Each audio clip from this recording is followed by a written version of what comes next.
In the Whispering Pines forest, a place of tall trees and winding rivers, lived Brooks, a young beaver with a magnificent tail and a mind full of clever building ideas. Brooks was truly gifted. He could fell a sapling with impressive speed, gnaw wood into perfect shapes, and plaster mud with expert precision. He was so proud of his work, and he often preferred to tackle every project by himself, believing that one beaver's vision was clearer than many. The forest was a bustling, happy place, filled with many wonderful creatures.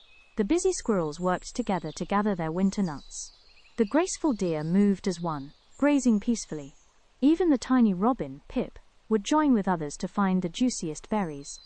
Everyone seemed to understand the joy of working side by side, but Brooks, in his own clever way, often kept to himself.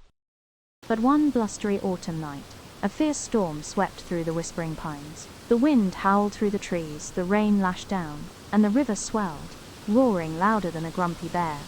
It was a night that tested the strength of everything in the forest.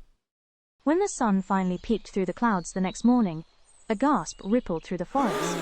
The old wooden bridge, which connected the sweet berry patches on one side to the sunny meadows on the other, had been torn apart. Logs lay scattered, and the main support beam was completely gone. How would everyone get across now? Brooks surveyed the damage. This was a challenge. A big one. He puffed out his chest. "Don't worry," he announced, perhaps a little too loudly. "I'll fix it. I'm the best builder in the forest." He immediately set to work, trying to move a giant log all by himself. He pushed and pulled, grunting with effort, but the log barely budged. He was strong, but this was too much for one. Soon, his friends began to offer help. Willow, the swift rabbit, brought a strong vine. "Brooks," she offered gently, "perhaps if I helped pull this vine, we could lasso that big log." But Brooks shook his head. No, I've got it." Later, Barnaby the badger, with his strong digging claws, offered to clear debris. But Brooks replied, "Thank you, Barnaby, but this is a beaver's job." Hours passed. Brooks was tired, muddy, and deeply frustrated.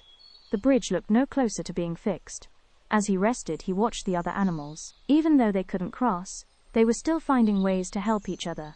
The squirrels shared their nuts, the hummingbirds zipped back and forth, carrying sweet droplets of nectar to those who couldn't reach the flowers on the other side. They were finding strength in working together, even in small ways.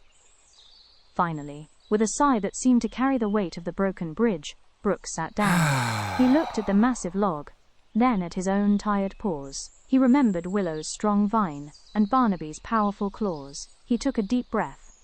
"Everyone," he called out, his voice a little shaky but clear. I need help. This bridge is too big for one beaver." A wave of relief, then excitement, rippled through the forest. Willow immediately brought her vine. Barnaby began to dig. The strong bears lumbered forward, ready to lift. The clever raccoons started to gather sturdy branches. Brooks, instead of trying to do everything, started to listen. He worked with them, his own building skills now part of a bigger, stronger effort. Together, they were unstoppable. By sunset, a new, even sturdier bridge stood proudly over the river. It wasn't just Brooks's bridge, it was their bridge. Brooks looked at his friends, a warmth spreading through him that was far greater than any pride he'd felt working alone. "Thank you," he said genuinely. "We did it, together." From that day on, Brooks still loved to build, but he also loved to build with others. He learned that even the most skilled individual can achieve so much more when they open their heart to the strength and wisdom of their community. And the Whispering Pines forest thrived, not just because of its clever builders, but because its creatures knew the true power of working as one. Feel the spark?